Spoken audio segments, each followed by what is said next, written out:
You're listening to the Turi Writers She Said What podcast. I'm Turi, along with Marcy Persky. In this installment, we are hiding in our basement, we are watching the skies, and we are wondering exactly how we'd like it if someone stuffed us into a catering truck. Also, at the end of this podcast, details on how you too can enter your story into the Captain Oblivious contest. It's nice to be up in the studio because I just spent the last 45 minutes down in my tenant's apartment in the basement because we have tornadoes. Yes. Yeah, and we have somebody visiting us from California. And the person visiting us from California is not used to tornadoes, only earthquakes. So it's interesting. You get to compare your natural disasters. 2 times since we've lived in Arizona have we had tornadoes. And that would be, well, I'm really bad at math. So 2000 something. That's when helpful. was I married? 2000 something. Mm-hmm. Yeah, 2008 maybe. Okay. There's been 2 tornadoes. One totally tore apart like this whole little city. But it gave my boys a lot of work to do. Okay. Because they were all in construction at that point. And then the second one was like a quarter of a mile from us. Ooh. And I was like, oh no, there's no basement and northwest corner or anywhere to hide. No, you just pray you don't blow away. Yeah, See, it didn't get us, but it was close enough. The thing about these natural disasters is that everybody then goes back through their life experience and compares their natural disasters. And that's good for about an hour of being in somebody's apartment in your basement. But after a while, you sort of run out of natural disasters to discuss. I have something that I think might be a natural disaster for you. Coming up or having lived through? I read this morning. Oh. I read that the University of Michigan, the very well-respected and hard to get into University of Michigan, Yes, has decided that they're erasing all grades for freshmen and just doing your freshman year on a pass-fail basis. they give you your transcript now on a beer koozie? What the hell? I know. They said they're doing it for quote unquote mental health reasons. I'm sorry, but I worked my ass off for my C's in college. I don't want it to be pass or fail. Can you believe that? That's bizarro. Yeah, it's a new pilot program because of mental health. I'm very for freshmen. I'm very dedicated to the Darwinian school of college.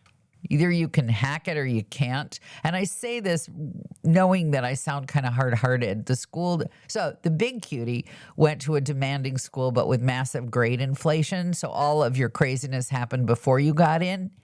Yeah. But once you were in, they kind of wrapped you up in little warm feathers. And I'm pretty convinced that almost nobody's grades meant anything after that. But he took one class pass-fail, and basically he did no work. That's what he did when he took his one class pass-fail. So that's my experience of that. And then the small cutie went to a Canadian university where they are purely survival of the fittest. It is their top university in the entire country, but they let a lot of people in, and then they watch them. What are those movies, where people just get winnowed out in a bloody pile on the shoulder? All those movies, like Death Race 2000 or whatever those things are. Death Race 2000, yeah, yes. The whole university run like Death Race 2000. And I shouldn't even say this, but people took their lives regularly at this university. And my full sympathies are with the parents of these kids. And to be fair, it was during COVID, so things were not normal. But you should, if my kid can't hack it, what I said to my kid when people were literally jumping off buildings, I said, look, you want to come home? You come home. You don't get to jump off a building. You get to either do the freaking work or you come home. There is See, if I had been his mother, I would have said, you just keep changing your major until you find something that you can get A's in. Well, we're two different kinds of mothers, clearly. Yes, But we are. but I mean, so what's the point of, and by the way, if you're coming to the University of Michigan from out of state, that's where they make their money. It's the Yeah. same in Canada. You're Canadian, 50 cents your tuition. People from out of the country, $1,000,000 your tuition. And that's how they make sure that the Canadians can all go for 50 cents. That's how they do it. But would you want your doctor to be able to say, I passed my freshman year at U of M? I mean, that's just, I don't know. Well, it basically just means that they're doing 3 years of grade averaging. I don't, And you know what? can I say the word pussy? Yes, you can. What a bunch of Why, pussy. yes, you can. And you just did. Although, again, this is an interesting thought because the big cutie has a friend who's absolutely super brilliant. She's in medical school now, as a matter of fact. But it took her a couple of years to get in because her freshman year, she knew that she liked a lot of things, but she didn't know what she was really good at. So she got some A's and some A minuses and B pluses and in a very fancy, demanding school. But because in her freshman year, she got some of those grades, she didn't get into medical school for like 2 years after her graduation. She had to go work in a lab and do research. So the point that I'm making is maybe it's a good idea that your freshman year, you get to try different things and it's not going to count against you if you want to go to some ridiculously demanding graduate program. I don't know. I think that's what community colleges are for. That's my.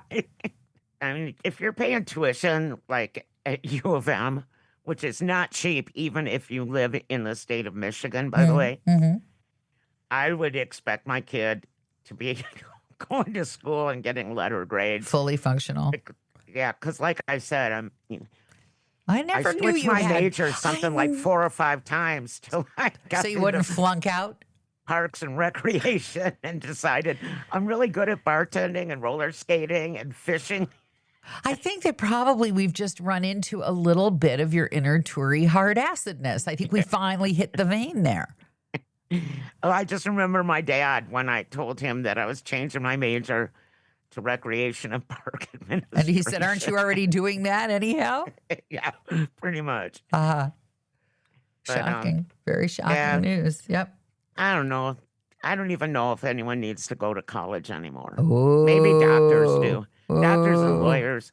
I'm coming from a point of I now live amongst the trades and the trades that will always be needed. You know, like electricians and Yeah. carpenters Yep. and these guys that can't get replaced by AI Yet. yet, right? There's no robot that can build your house yet. Right. Although there may be like some factory somewhere where they can, what is that, computer printing? They can computer print you a house someday. You don't know. Could be. Hopefully I'm dead by then. But I would rather have like one guy to be able to blame and not a computer. Oh, if only it was just one guy to be able to blame. If only. No, I think a lot of kids go to college who don't belong there, and they're there because their parents expect it or their school pushes them. You know, that is true, and that is changing because it used to be like the school that my kids went to, a Chicago public school that you had to test into high school, but still, it was 7,000 kids, and you know, not all those kids are geniuses. And I volunteered as a parent to help kids write their college essays. And some of these kids, I saw their essays and I thought, if English is your first language, you might want to consider going to trade school because but the school's big thing was what percent of their graduates went on to college or the military. And they were going for almost 100% and they got it. But the question is, like, what kind of college? And what's happening now is that all those little colleges for the kids, like that kid whose essay I looked at, where I thought, you know, maybe nail technician would be Yeah. a good idea for you.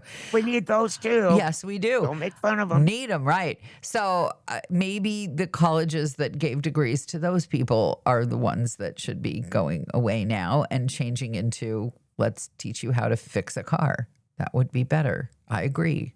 I mean, looking back, I don't know if I would have gone to college if I had the choice because I've Are you never kidding? You used totally anything would I not. learned. You would not have got anywhere within 100 miles of a college if you'd had a choice. Well, I know. You That's would what I have just said. You would have done what I hated journalists school. used to do. You would have gotten a job as the copy person, and then you would have worked your way up.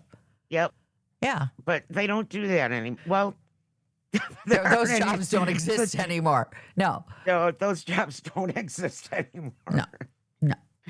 But yeah, I But the don't know. nail technicians, they're at Pass, fail. 100% employment. Although, And they have to be licensed. They Oh. have to pass tests. well, theoretically, although I saw there's an online, I can't think of anything stupider than an online nail technician degree. Like, how do they test you? But there is such, I saw it advertised on YouTube. Like, you can get your degree in being a nail technician online. And I'm like, how do you not pass a test online for where you stuck on the fake nail? How could you possibly? And would you want somebody who'd never touched a human being to be potchking around with those chemicals and that radiating heat? You could end up with a set of 10 acrylic star-spangled nail tips stuck on the end of your nose. You could probably. Oh, there's okay. the thunder. You heard that. Yeah. Yeah, it's where I'm going to be back in the basement pretty soon. Your thunder made my dog stop barking out there. Ooh. So I got eerily quiet. Here's a new Metropolitan de-evolution note for you. Uh-huh. This is new. Yeah, there's the dog, the thunder, the dog. I'm not doing anything about it. This is podcast verite. If I go up in a whirling tornado, then you're going to hear it first on this podcast. Still whirling. Okay. And I'll be singing. Do-do-do-do-do-do-do-do-do. You get the job of putting up the podcast in that case, our last I'm and good at final. soundtracks. And of course, as is typical, our last and final will be me complaining about the treatment that my kids should have gotten as opposed to the coddling that the university gave the big cutie and how they should have smacked him around some more because to the depths of my soul, that's what I believe. Smack him around, I say. The Thunderbirds are back in town, so we've got Thunder and the Thunderbirds practicing. Although yesterday we thought they were practicing early. For those of you who don't know, the Chicago Air and Water Show comes up, and usually every other year it's the Blue Angels, the Thunderbirds, the Blue Angels, the Thunderbirds. But apparently the Blue Angels are busy, perhaps around the Strait of Hormuz. Who knew? But we don't know. We don't know where they are. We don't. It's not a political show anyway. Although No politics. I no have politics. to say, no matter who's the president, the idea of the president being bundled onto a catering cart. I know. If you missed it, they moved our president from Air Force One Gilded Edition to Air Force One Bronze Plan to a regular Air Force jet. And the way they did it was to stuff him into a catering truck. That had to have been a big old catering cart to get him to the truck. I can tell you that if you want to get good press, and again, this is not a political show, but if you want to get good press, a way to do that is not to leave the members of the press on the plane that you believe has been credibly targeted to be blown out of the sky. Leave them sitting on there and tell them to pull their window shades down, which apparently is what they were told to do. Just pull down the window shades. You'll be fine. And then I have so much to say about that, and but then I'm not going to say a word. You yourself get off the plane. Look, it's not his fault. It wouldn't matter who the president was. They would pull you off that plane. The question is, are you the kind of person who says, not without my media contingent, or are you the kind of person who says, nothing I can do, not up to me? Yeah, see, I wouldn't leave anybody except maybe the pilot. I wouldn't want to be that pilot either. Well, I'd give him a parachute. It's not like you can take evasive measures from a 737. You cannot do that. You can jump No.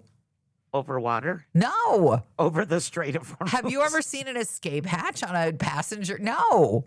They got to go down that same, don't wear your high heels and don't take your purse slide that everybody else has to go down. Have you ever been down one of those? Why would I have been down one of those and 'Cause still you be fly a lot. flying? Yeah, no. If I'd had to disembark off an emergency blow up chute, you would never catch me on an airplane again, because once that thing happens that you have to train and practice for, but that you think will never ever actually happens, that's it. Game over for me. Well, I'm flying on Thursday, you know. Yeah, So no. now you've put that into my brain. You put it into your I have to- brain. You I did have it to- yourself. I don't know what you have to wear. Not go high down the heels. slide? Not high heels. I don't wear high heels Right. ever. So you're fine. You're fine in your Doc Martens or your Converses. You're fine. Okay. Yeah, you're fine. You can wear your fuzzy slippers. Doesn't matter. Just keep your Blue Angels away from my plane. Security theater. It's all security theater. That's what it is. This is usually the part where we thank you and I suggest you buy my book, She Said What? A Life on the Air. But we have decided that at least one of you deserves some sort of prize for listening. I have no idea exactly what it will be, but it will feature the words Captain Oblivious on it. And all you have to do to win is send an email to turi@shebopsproductions.com with a short description of whatever your partner or friend or boss or somebody who ought to be paying attention failed to notice, and your mailing address. Marcy and I will pick out the best one, and that will be the winner. You have until August 31st, 2026 to enter, and you have to live in the USA because I don't send things over borders. Good luck.